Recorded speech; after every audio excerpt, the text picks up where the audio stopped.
بسم اللہ الرحمن الرحیم۔ بلخ کے بادشاہ حضرت ابراہیم بن ادہم رحمۃ اللہ علیہ فرماتے ہیں، نماز، روزہ، حج اور جہاد سے وہ درجہ نہیں ملتا جو حلال روزی کھانے سے ہوتا ہے۔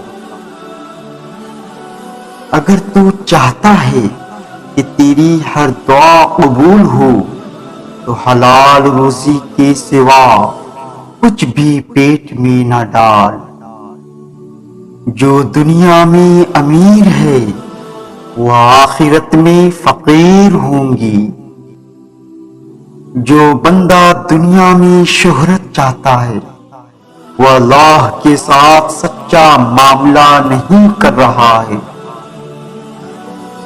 شہوت کا خواہش مند سچا نہیں اور اخلاص کو ہی صدق نیت کہتے ہیں۔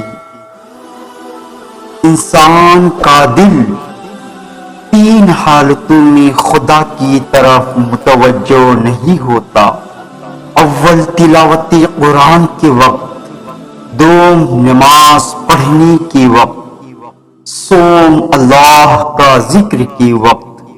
اسی لیے وہ انسان رحمت خدا سے محروم رہتا ہے۔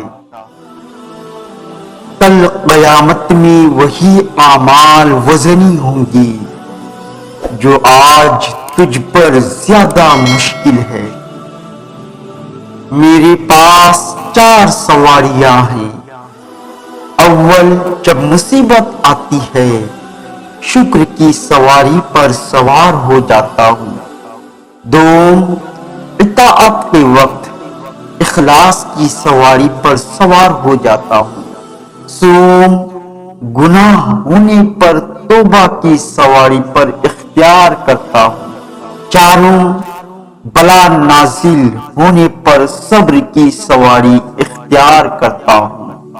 السلام علیکم ورحمۃ اللہ وبرکاتہ۔